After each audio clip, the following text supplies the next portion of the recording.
Di Probolinggo ini memang memanfaatkan pekerja lokal, Mbak. 100% masyarakat lokal sana yang bekerja. Oke. Nah, dan itu memang ditekankan bahwa kita membuat wisata ini sebagai sekiranya bisa mendongkrak perekonomian di sekitar sana. Itu sekarang lagi gencar dari wisatawan Cina karena memang ada iklan atau apapun, ada penyanyi katanya yang dari Cina yang menggunakan background Bromo sehingga mereka itu tertarik. Dan itu promosi yang sangat menarik waktu itu. Makanya saya sampaikan tadi wisata itu dampaknya langsung, Mbak. Oke. Di rafting ini Iya, dan melalui 4 operator itu. Masyarakat sekitar sini dulu banyak anak-anak mudanya yang nganggur. Tapi sekarang alhamdulillah banyak yang jadi guide, jadi pemandu. Dan juga kalau di Arum Jeram malah guide-nya itu bisa jadi atlet, Mbak. Kan yang Porprov kemarin kita juara umum. Terutama kepada pemerintah daerah bagaimana berkomitmen untuk memantapkan infrastruktur menuju wisata-wisata sehingga masyarakat yang ingin berkunjung ke daerah wisata itu menarik dan tidak segan.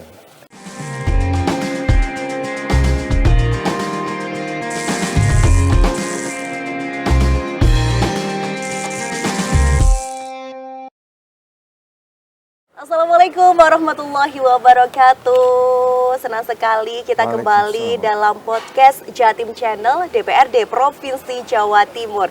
Dan kembali bersama Tania. Seperti biasa Tania tidak sendiri, tapi bersama dengan narasumber yang luar biasa. Kali ini Tania sudah bersama dengan Bapak Mahdi SESH dari anggota Komisi C DPRD Provinsi Jawa Timur. Pak Mahdi, apa kabarnya hari ini? Baik, alhamdulillah. Luar biasa. Pak Mahdi ini biasanya akrabnya disapa Kang Mahdi begitu Kang ya. Mahdi, Kang Mahdi. Kang Mahdi, ini kita berbeda podcastnya, bukan di studio tapi ada di depan salah satu wisata yang ada di Probolinggo. Ini ada di Pekalen Rafting yang ada di Desa Pesawahan, Kecamatan Tiris, Kabupaten Probolinggo. Karena Kang Mahdi ini sangat relevan dengan tema kita kali ini. Betul. Kita akan membahas seputar wisata sebagai penggerak ekonomi. Nah, Kang Mahdi, ini kan ada di Dapil Jatim 3 ya, Probolinggo, Pasuruan begitu kan ya. Probolinggo, Pasuruan, Kota Kabupaten. Kota Kabupaten. Jangan 4 lupa, ya berarti 4. Ya. Jangan lupa disebut, nanti bisa marah yang nggak disebut nanti. Iya, kabupaten kota, saya ulangi lagi berarti kabupaten kota, Probolinggo dan juga Pasuruan. Oke. Kalau kita membahas tentang potensi wisata, Probolinggo udah langsung kepala saya adalah tertujunya kepada Bromo, betul ya? Tapi sebenarnya potensi wisata yang ada di Probolinggo ini apa aja, Kang Mahdi? Jadi terkait dengan wisata yang ada di Probolinggo ini sebenarnya banyak sekali. Cuman ikon yang paling menonjol atau wisata yang paling menonjol malah masuk dalam 10 strategis nasional, wisata strategis nasional, yaitu Bromo. Bromo, betul. Tapi dalam kenyataannya masih banyak tempat wisata-wisata yang lain. Ada Gili Ketapang. Oke. Nah, Gili Ketapang yang terkenal dengan wisata snorkeling. Iya, snorkeling. Jadi kalau pengen keindahan lautnya itu ya. Kalau pengen mau menikmati laut dan menikmati foto-foto yang underwater dengan ikan-ikan di laut, itu di Gili Ketapang. Itu juga bagus sekali dan pemandangannya juga indah di Gili Ketapang. Juga ada di Probolinggo ini Arum Jeram. Di Probolinggo ada Arum Jeram. Di Arum Jeram ini banyak juga pengelolanya. Ada Pekalen Rafting yang kita tempatnya hari ini, ada Songa Rafting, ada rafting, Probolinggo Rafting.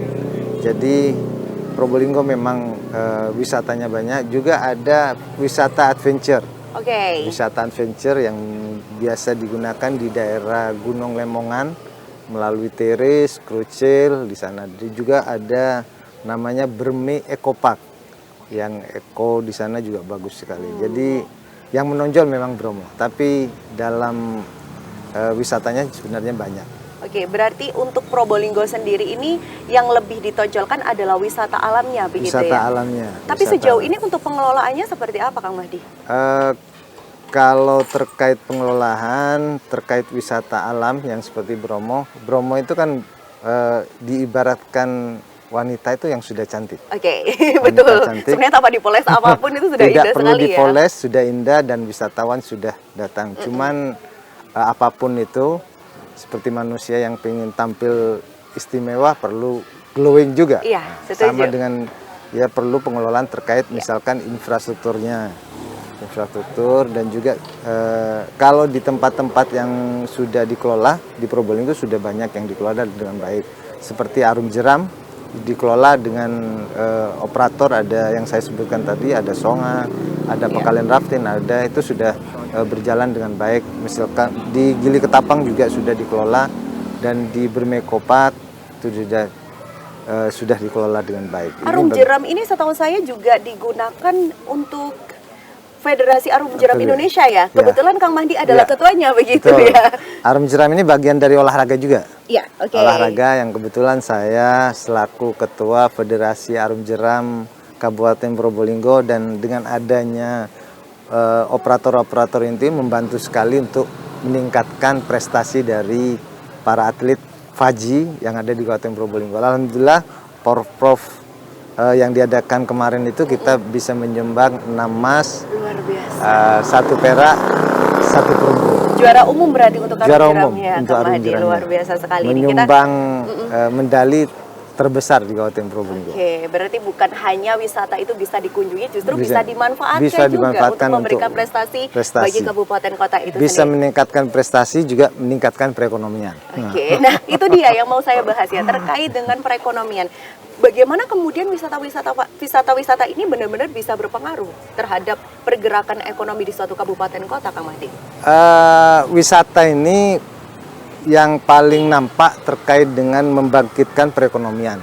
Oke. Seperti halnya di Bromo itu dalam menggerakkan ekonominya itu semua bisa bergerak. Seperti halnya di Bromo itu ada jeep. Itu berapa jeep yang sudah termanfaatkan dengan wisata Bromo. Ada ojek, ada kuda, dan juga UKM-UKM yang ada di sekitar sana juga terbangkitkan. Seperti itu. Seperti halnya juga di Gili Ketapang. Itu ada sekitar di Gili Ketapang itu sekitar ada 20 lebih operator. Dari operator itu mengerjakan banyak orang. Itu kan sudah memakai, dan juga penjualan UMKM di sana juga jalan. Juga di Bermekopat juga memperkerjakan orang, dan juga UMKM bisa berjualan di sekitar, itu juga akan bisa membangkitkan perekonomian. Tapi untuk masyarakatnya secara langsung, bagaimana dampak yang dirasakan oleh mereka, Kang Mahdi? Dampaknya sangat baik sekali, karena kan seperti halnya di Arum Jeram ini. Arum Jeram ini memperkerjakan sekitar 120 orang. Wah, satu operator, satu operator. Itu yang guide-nya saja. Dia itu hanya sebagai guide-nya saja.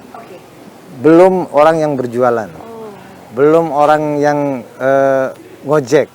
Itu kan sudah bangkit. Jadi bagian seperti itu, perekonomian yang bangkit seperti itu. Tapi kalau, sehingga dampaknya langsung kalau pariwisata. Kalau ke perekonomian suatu daerahnya sendiri? Ya otomatis karena ada kontribusi distribusi juga. Berpengaruh ke PAD juga. PAD juga. Makanya pengelolaannya itu kemarin di Provinsi Jawa Timur kita lagi membahas terkait dengan Perda Desa Wisata, biar Provinsi Jawa Timur ikut andil untuk membesarkan juga wisata-wisata yang ada di Jawa Timur ini melalui desa. Apalagi sekarang di Jawa Timur ada agenda namanya Dewi Cemara yang ada di Bondowoso hari ini. Dewi Cemara? Ya, hari itu ini. Apa itu, Kang Mahdi? Konsentrasi terkait desa. Nah, pembangkitan daerah-daerah untuk desa seperti itu. Oke, tapi sejauh ini kan Kang Mahdi sebagai DPRD ya, artinya ini adalah panjang tangan dari rakyat begitu. Betul. Apa keluhan yang paling banyak dirasakan dari sektor pariwisata itu sendiri, Kang Mahdi? Infrastruktur.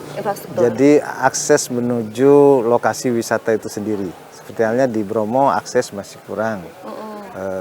Keamanan terkait penggunaan transportasi masih belum shift betul. Banyak kejadian-kejadian seperti halnya kemarin juga ada ojek jatuh, jeep jatuh. Itu kan perlu juga perlu ditingkatkan terkait infrastrukturnya juga. Kita lihat kalau jalan di Bromo itu, di Bromo sebelahnya tebing, kadang-kadang tidak ada penahan tebing. Pembatas jalannya begitu ya. Kang Mahdi, untuk sejauh ini dari pengamatannya Kang Mahdi sendiri ya, apa yang sudah diupayakan oleh pemerintah daerah untuk menangani hal tersebut ya? Sebenarnya pemerintah daerah, apalagi sekarang ini, kebetulan saya juga bagian dari di dalamnya pemerintahan daerah Kabupaten Probolinggo dan sudah koordinasi, masih kendalanya terkait dengan anggaran, Mbak. Oke. Anggaran yang sekarang ini apalagi ada efisiensi dan jalan-jalan yang ada di infrastruktur yang ada di Kabupaten Probolinggo masih belum mantap betul. Tapi kan Kang Mahdi tadi sudah di-mention kalau pariwisata di sini tuh banyak. Apakah itu tidak menutup kebutuhan anggarannya juga? Sebenarnya kan dampaknya yang kalau wisata itu, Mbak, terkait dengan ke pemerintahannya tidak seberapa, tapi dampaknya terkait dengan perekonomian masyarakat itu yang besar dampak. Berarti kalau misalnya dibawa ke kebutuhan infrastrukturnya tadi, dari penghasilan masing-masing pariwisata ini belum memenuhi, belum. Yang paling banyak memenuhi terkait dengan pajak itu. Oke, berarti masih dari pajak ya. Pajak kendaraan bermotor, kalau pariwisata belum. Jadi tapi dampaknya sangat signifikan sekali terhadap masyarakat untuk mendongkrak perekonomian. Kalau Kang Mahdi sendiri melihat potensi wisata yang ada di kabupaten maupun kota Pasuruan maupun Probolinggo sejauh ini, mereka bagaimana perkembangannya, Kang Mahdi? Dengan adanya COVID kemarin, COVID kemarin yang sempat mati suri juga ya, mati suri dan tidak bisa kemana-mana, sehingga kabupaten kota itu membangkitkan wisatanya masing-masing, sehingga masyarakat yang tidak bisa keluar akhirnya ditampung. Jadi berangkatnya dari COVID kemarin juga sebagai pelajaran juga, sehingga seperti halnya di daerah Probolinggo ada namanya Bermi Eco-Park yang dibangun oleh konsorsium CSR dari PLTU, dibangun di sana, sehingga masyarakat Kabupaten Probolinggo waktu itu yang tidak bisa kemana-mana, wisatanya ke Bermi Eco-Park, ke Gili Ketapang, sehingga terkait dengan wisata ini sangat menarik sekali. Oke, betul sekali. Saya setuju ya. Kalau misalnya ke Probolinggo itu akhirnya bukan hanya ada warga lokal, bahkan warga internasional yang hadir juga di Probolinggo gitu ya. Dari pengawasan Kang Mahdi sendiri melihat potensi yang sebegitu besarnya, apakah kemudian sudah betul-betul dioptimalisasikan oleh masing-masing daerahnya, atau justru ada daerah yang belum mengoptimalkan segi pariwisatanya itu, Kang Mahdi? Kalau kita berbicara di Probolinggo itu yang saya sampaikan tadi bahwa wisatanya banyak sekali, sehingga kita memang betul-betul membangkitkan pariwisata. Apalagi komitmen dari pemerintahan daerah itu sekarang ini lagi betul-betul meningkatkan perekonomian melalui pariwisata. Dan juga dengan itu di Probolinggo ini ada namanya 7 Rano. 7 Rano yang juga menarik juga tempatnya. Ada Rano Ageng, Sagaran, dan komitmennya Bupati itu melalui dengan agenda yang akan dilaksanakan insya Allah 7 November namanya Seven Leg. Jadi event yang besar sekali untuk kegiatan memberikan istilahnya memberitahu kepada masyarakat bahwa Probolinggo ada tempat yang sangat indah yang belum dikelola dengan melalui event itu. Namanya Tudu Rano. Ada Ranonya bagus sekali, Mbak. Oke, nah selain wisata mungkin salah satu yang bisa menggerakkan ekonomi adalah dari UMKM begitu ya, Kang Mahdi ya. Salah satunya dari bidang kuliner. Ini di depan kita juga ada. Ini bagian dari produk UMKM-nya ada di sini. Ini apa ini namanya, Kang Mahdi ya? Ini kalau bahasa sini ketuk namanya. Oh gitu, sama berarti ya. Kita sambil makan getuknya kali ya, Kang Mahdi. Saya sambil minum aja. Boleh. Ini produk yang bagus, mungkin perlu ada inovasi yang bagus juga, sehingga produk ini bisa masuk ke. Iya, kalau misalnya kita bahasin. Kalau di Surabaya kan di packingnya bagus, Mbak. Iya. Kita perlu ada. Tapi ini juga bagus karena ada warnanya gitu ya, Kang ya. Kalau kita ngomong pariwisata kan sebenarnya tidak bisa lepas juga dari kuliner. Karena orang datang itu yang dicari bukan hanya destinasinya. Iya, sama juga bagian dari kuliner wisata. Wisata kuliner. Betul, kalau di Banyuwangi itu ada soto rujak, tidak salah ya, soto rujak. Iya. Rujak soto. Kalau Probolinggo sendiri kuliner khasnya ini apa ini? Saya juga belum menemukan yang khas di Probolinggo apa gitu, karena mau bicara ketuk di tempat lain juga ada. Masih itu belum. Setelah podcast ini ya, kita mungkin coba setelah untuk podcast masyarakat mendengarkan ini, jadi oh ini belum ada di tempat lain. Betul. Mungkin seperti itu. Nah, mari kita kembali lagi ke pembahasan kita terkait dengan pariwisata sebagai penggerak ekonomi. Tadi sempat dibahas juga kalau misalnya pariwisata ini juga menciptakan lapangan pekerjaan baru gitu ya. Apakah peluang ini sudah dimanfaatkan secara maksimal oleh masyarakat lokal ya, khususnya yang ada di Kabupaten Kota Banyuwangi maupun di Pasuruan? Ya. Terkait dengan wisata yang ada di Probolinggo ini, memang memanfaatkan pekerja lokal, Mbak. Seperti halnya di Gili Ketapang. Di Gili Ketapang itu hampir ya 100% masyarakat lokal sana yang bekerja. Oke. Nah, dan itu memang ditekankan bahwa kita membuat wisata ini sebagai sekiranya bisa mendongkrak perekonomian di sekitar sana. Seperti halnya di Arum Jeram ini juga, di Arum Jeram ada yang 4 operator ini, semua pekerjanya dari lokal sini semua. Dari sekitar sini semua, baik dari guide-nya, dari ojeknya, semuanya. Termasuk di Bromo, sebagian besar itu pelaku dari wisatanya, sebagian besar dari lokal juga. Oke, tapi kalau dari segi kesejahteraan para pekerja lokalnya, Kak Madi, apakah sudah dijamin juga oleh pemerintah? Sudah, jadi sudah ada, karena kan berkaitan bersentuhan langsung dengan pelaku wisatanya, Mbak. Bersentuhan langsung dengan pelaku wisatanya. Misalkan orang yang berjualan, itu kan bersentuhan langsung dengan pelaku wisatanya. Termasuk dengan ojeknya, bersentuhan langsung dengan wisatanya, pelaku wisatanya.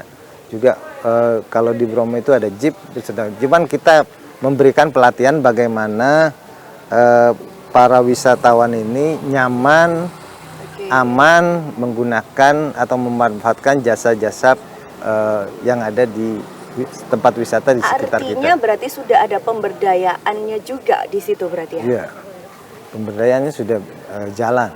Tapi setahu ini kalau misalnya kita ke tempat wisata nih Kang Madi ya, kadang ada masyarakat yang justru memanfaatkan momen dengan menaikkan harga atau mungkin dengan mencari keuntungan gitu. Kang Madi sebagai anggota DPRD seperti apa menyikapi hal tersebut? Ya itu kan saya sampaikan tadi,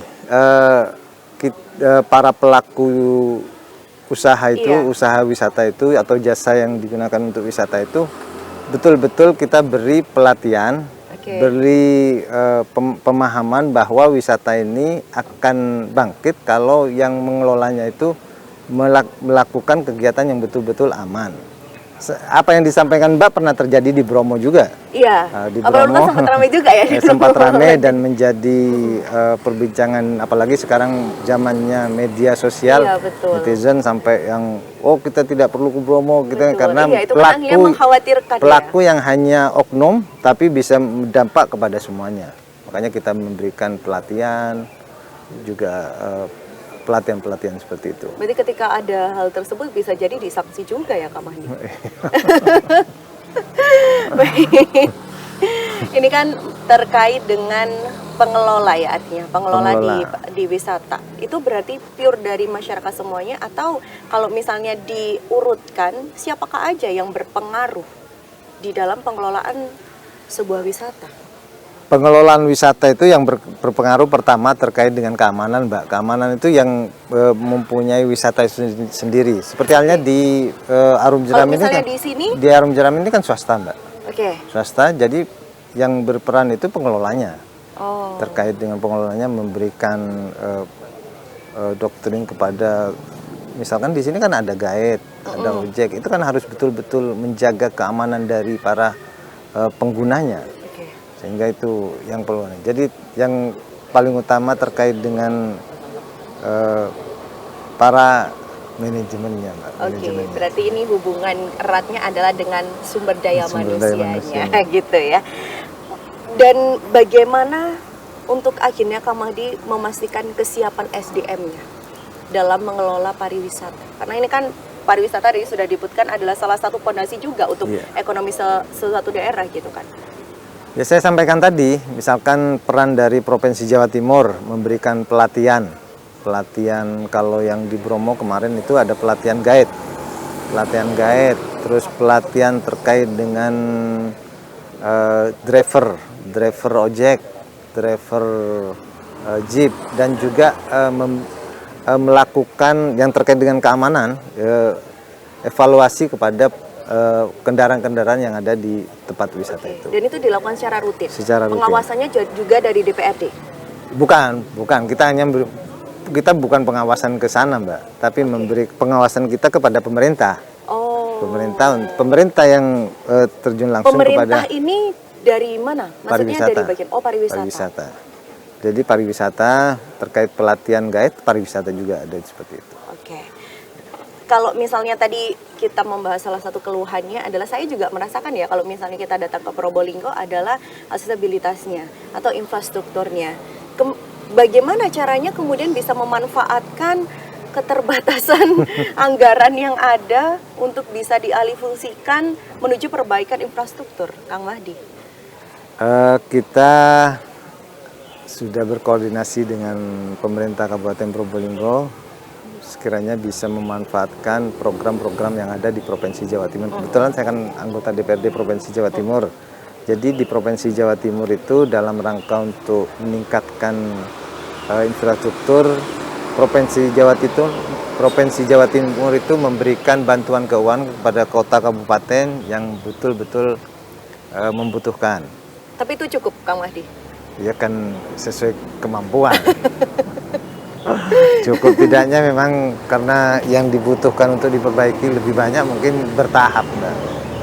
Ya hari ini kita bisa memperbaiki di sisi mananya, mungkin tahun berikutnya di sisi mananya bertahap. Kan tidak mungkin seperti halnya kita belanja, apa yang dibutuhkan lebih dahulu itu yang diutamakan. Nah, Kang Mahdi tadi kan membahas kalau perlu ada perbaikan termasuk pengelolaan begitu kan ya. Dari Kang Mahdi sendiri lebih baik membangun atau membuka pariwisata baru atau memperbaiki pariwisata yang sudah ada? Pariwisata itu kan bermacam-macam, Mbak. Ya. Ada pariwisata alam, pariwisata yang dibuat, pariwisata ada kombinasi juga, ada wisata yang dibuat untuk digunakan di alam. Seperti Arum Jeram ini kan dibuat, Mbak. Iya. Dibuat sekiranya bisa memanfaatkan alam untuk melakukan arum. Ya kadang-kadang kita yang ada aja sulit untuk dikembangkan, apalagi mau bangun lagi kalau memang tidak ada. Oke. Tapi kan kadang kalau misalnya kita memperbaiki atau melakukan pengelolaan ke sesuatu yang memang sudah rusak atau perlu banyak perbaikan, kan justru memakan anggaran yang lebih banyak, Kang Mahdi. Kalau rusak berarti kan tidak. Kalau wisata itu rusak berarti kan tidak ada minat dari masyarakat yang mau berkunjung. Berarti tidak menarik lagi nih, Pak. Apakah artinya semua wisata yang ada di Probolinggo ini bisa dipastikan menarik? Menarik. Karena memang para wisatawannya banyak sekali di Probolinggo. Karena wisata itu kan kalau berjalan dan tetap ada berarti kan menarik. Seperti ada Arum Jeram ini kan hampir sudah 30 tahun. Iya. Dan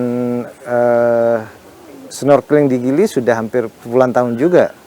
Dan Gunung Bromo itu bukan puluhan tahun juga, itu kan alam memang. Jadi wisata yang bertahan berarti masih masyarakat tertarik untuk datang. Kita minum dulu sebentar, Kang Mahdi. Oke, Kang Mahdi, ini kalau kita kembali dalam tema kita tentunya ya, wisata sebagai penggerak ekonomi. Kita lihat wisata yang ada di Jawa Timur utamanya ini semakin ke sini semakin rame. Saya lihat kalau misalnya setiap saya liburan justru yang menghabiskan aksesnya atau misalnya kayak penginapan, kemudian tiket masuknya adalah wisatawan mancanegara. Ini artinya peningkatan yang luar biasa ya, Kang Mahdi ya.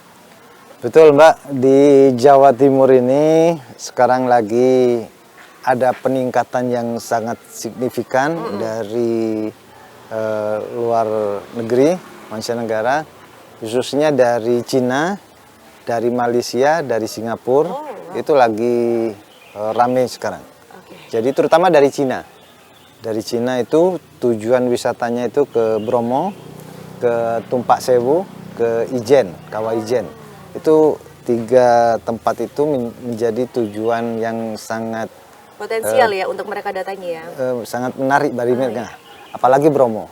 Bromo itu sekarang lagi gencar dari wisatawan Cina karena memang ada iklan atau apapun, ada penyanyi katanya yang dari Cina yang menggunakan background Bromo sehingga mereka itu tertarik. Dan itu promosi yang sangat menarik waktu itu mungkin ya. Sehingga sekarang ini gencar, Mbak. Di Probolinggo, di Lumajang, di Banyuwangi sekarang wisatawan dari Cina khususnya itu lagi ramai, dan hotel-hotel di Probolinggo tiap harinya terpenuhi semua, Mbak. Malah saya kalau pengen menginap di Probolinggo sekarang sudah tidak kebagian lagi. Tapi Kang Madi, kalau dari segi SDM yang ada di situ ya, karena kan dari orang-orang lokal, mereka sudah siap untuk menerima tamu mancanegara itu kah? Sekarang masih bertahap, Mbak. Karena kan ini kan spontan. Jadi datangnya tamu yang dari Cina ini spontan karena memang ada yang menarik tadi itu. Ada artis yang menggunakan background Bromo sehingga mereka tanda tanya di mana ini, akhirnya jadi tujuan wisata yang menarik bagi dia. Dan sudah mulai, Mbak. Makanya kan saya sampaikan melalui pelatihan-pelatihan bagaimana para wisatawan ini keamanannya terjaga, dan juga terkait dengan transportasinya, dan juga harga terutama, Mbak. Jangan sampai menjadi yang tidak menarik, seperti halnya kejadian-kejadian yang memalak istilahnya. Seperti itu, Mbak. Berarti artinya ketika di sebuah daerah itu mulai dari banyaknya orang yang tidak bekerja justru ya Kang ya? Untuk kemudian bisa mengelola wisata tersebut ya? Kalau makanya saya sampaikan tadi, wisata itu dampaknya langsung, Mbak. Oke. Seperti halnya di Probolinggo ini ada yang saya sampaikan, ada arum jeram, ada bermeo kopak, ada snorkeling. Itu yang dulunya masyarakatnya tidak bekerja, masyarakatnya tidak bekerja, dengan adanya wisata snorkeling itu masyarakat sekitar sana, terutama anak-anak mudanya yang banyak nganggur ini, akhirnya bekerja.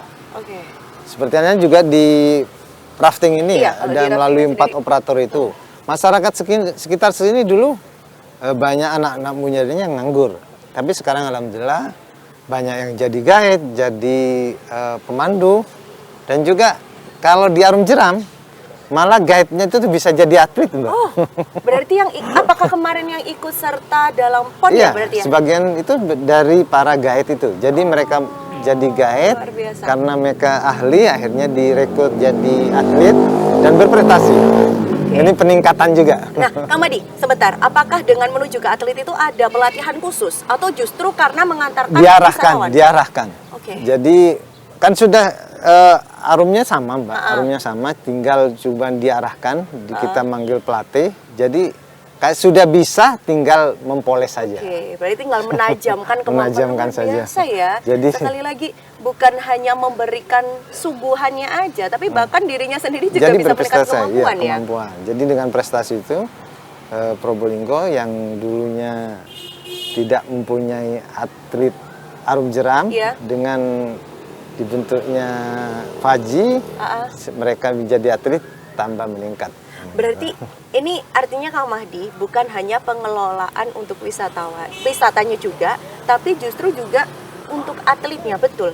Ada 2 perhatian ini berarti. Jadi gini, Mbak, jadi arum jeram ini pertamanya belum ada Federasi Arum Jeram Indonesia. Di Probolinggo belum dibentuk, tapi sudah ada arum jeram.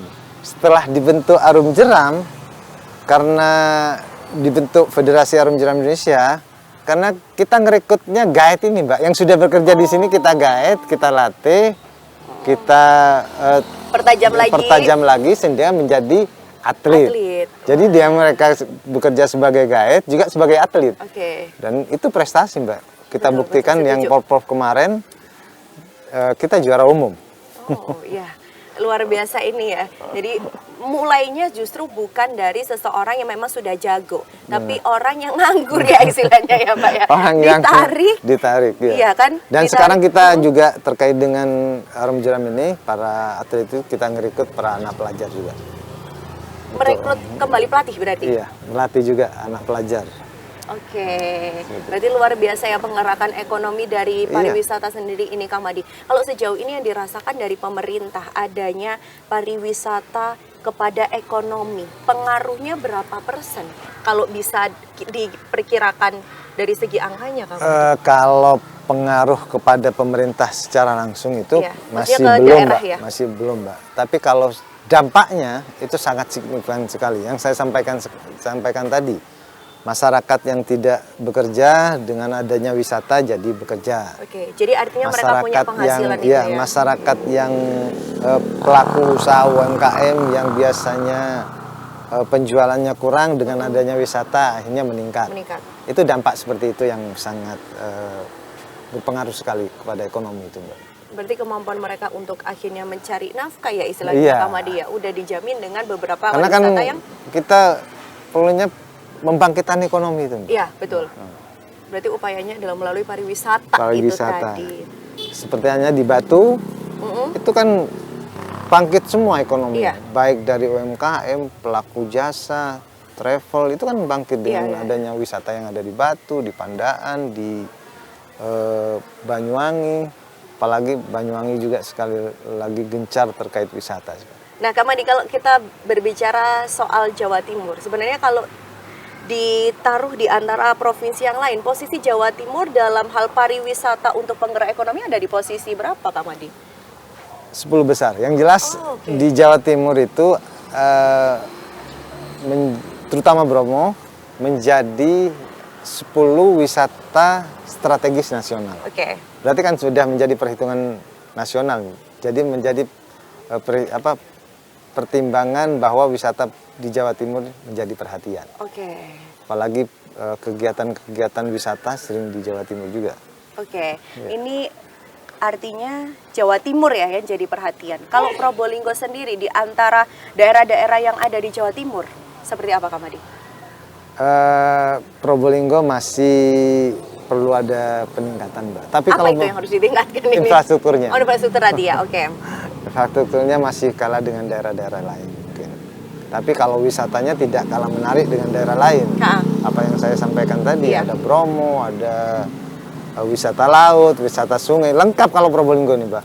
Mau mencari wisata apa aja ada di Probolinggo. Mau wisata gunung, wisata laut, wisata sungai, wisata alam, apapun alam apapun. Tapi konektivitas antara kabupaten kota yang ada di Jawa Timur dengan Probolinggo dan Pasuruan gimana, Kak Madi? Sudah mulai dengan meningkatnya wisata yang dari mancanegara, kita sudah terkoneksi dengan misalkan dengan Lumajang, dengan Banyuwangi. Jadi wisatawan datang ke Probolinggo, ke Bromo, dilanjut ke Banyuwangi, setelah itu dilanjut ke Lumajang. Jadi segitiga mungkin. Jadi udah mulai ada konektivitas. Kalau misalnya dari daerah ini udah bisa langsung mampir ke Probolinggo juga, begitu ya. Itu tadi kalau misalnya kita membahas seputar bagaimana kemudian konektivitas antara provinsi ya. Dari kalau sejauh ini dukungan dari pemerintah provinsi sendiri untuk Probolinggo dan juga Pasuruan seperti apa? Sudah mulai, Mbak. Sudah mulai seperti mengadakan event-event. Sebenarnya hari ini ada di kegiatan di Bondowoso. Ada event di Bondowoso dan juga sering mengadakan event juga terkait dengan adventure. Dukungannya sudah ada, Mbak. Kalau event seperti itu sebenarnya ngaruhnya terhadap ekonomi seperti apa, Kak Madi? Kalau dengan adanya event di tempat wisata itu kan masyarakat lebih banyak yang datang, Mbak. Dengan masyarakat yang datang, pasti meningkatkan ekonomi, penjualan UMKM. Balik lagi ke orang-orang yang ada di sekitarnya begitu ya. Sekitarnya seperti itu.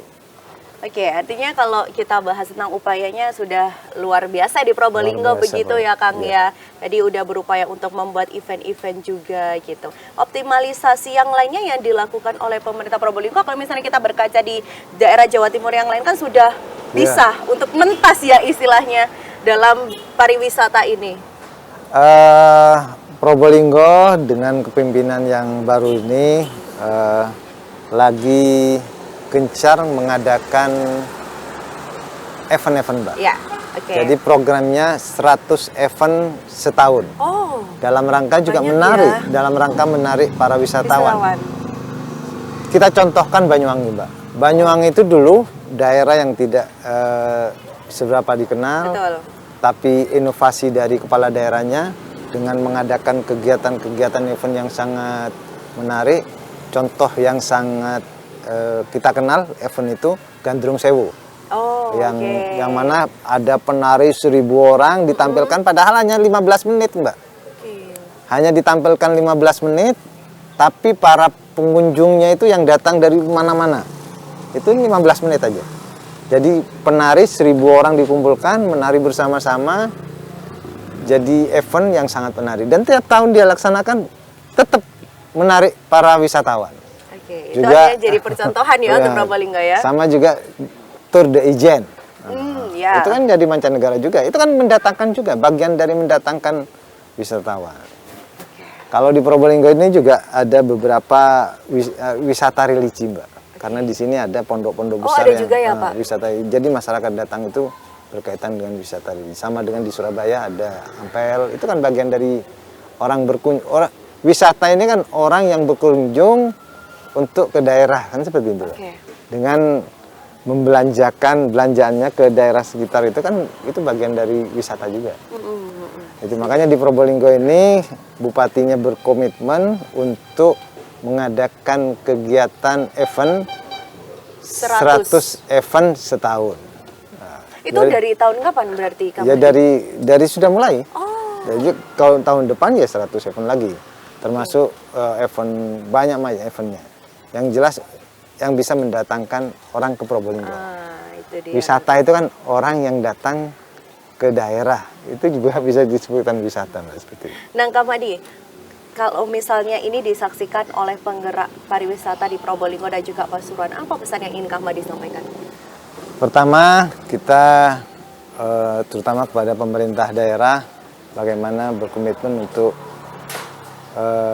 memantapkan infrastruktur menuju wisata-wisata, sehingga masyarakat yang ingin berkunjung ke daerah wisata itu menarik dan tidak segan.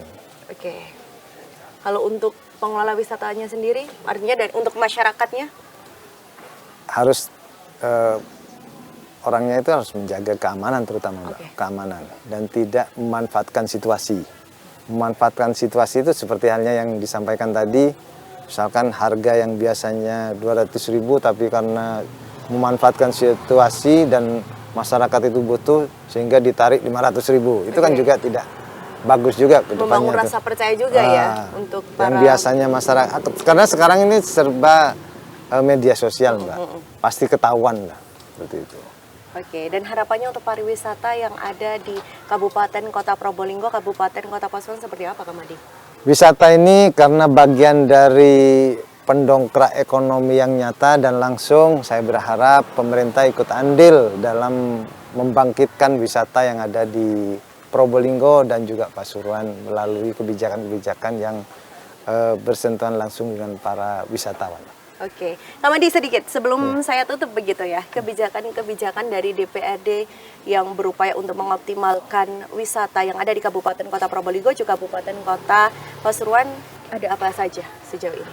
Ya, saya sampaikan tadi melalui program pemerintah Provinsi Jawa Timur, misalkan dengan bantuan keuangan terkait dengan infrastruktur ke tempat wisata, itu bagian juga program pemerintah Provinsi Jawa Timur, sehingga misalkan daerah di Probolinggo contohnya infrastruktur menuju wisata kurang mantap, pemerintah kabupaten bisa mengajukan ke pemerintah Provinsi Jawa Timur untuk mendapatkan bantuan keuangan terkait dengan infrastruktur yang akan dibangun itu. Oke, nah Kak Madi boleh menghimbau kepada seluruh masyarakat Indonesia ya, utamanya Jawa Timur untuk bisa berkunjung ke Probolinggo maupun Pasuruan, silahkan. Wisata di Probolinggo, di Pasuruan adalah wisata yang sangat menarik dan wisata yang aman untuk dikunjungi, nyaman untuk dikunjungi, dan sangat bisa dinikmati dengan indah alamnya. Saya kira itu dari saya. Oke, luar biasa. Ini kita kali ini membahas seputar wisata bersama dengan Kang Mahdi tentunya ya. Dalam perbincangan tadi, bagaimana wisata juga bisa menjadi penggerak ekonomi bagi suatu daerah. Tadi yang disebutkan baik dari kabupaten khususnya ya yang ada di Dapil Jatim 3 ya, Kabupaten Kota Probolinggo, Kabupaten Kota Pasuruan yang sekaligus menjadi penggerak ekonomi bagi masyarakat yang ada di wilayah sekitar bagi pariwisatanya. Nah pemirsa luar biasa, kita tadi sudah membahas terkait dengan potensi pariwisata yang ada di Dapil 3, dapilnya Kang Mahdi. Tadi dijelaskan juga bagaimana kemudian pariwisata bisa menjadi penggerak ekonomi. Kang Mahdi, matur nuwun obrolannya kali ini. Dan tentunya bermanfaat. Iya, amin. Dan tentunya kita akan kembali dengan berbagai episode menarik lainnya, dengan pembahasan obrolan seru lainnya, tentunya dalam podcast Jatim Channel DPRD Provinsi Jawa Timur. Saya Tania Nadita, pamit undur diri. Wassalamualaikum warahmatullahi wabarakatuh. Waalaikumsalam warahmatullahi wabarakatuh.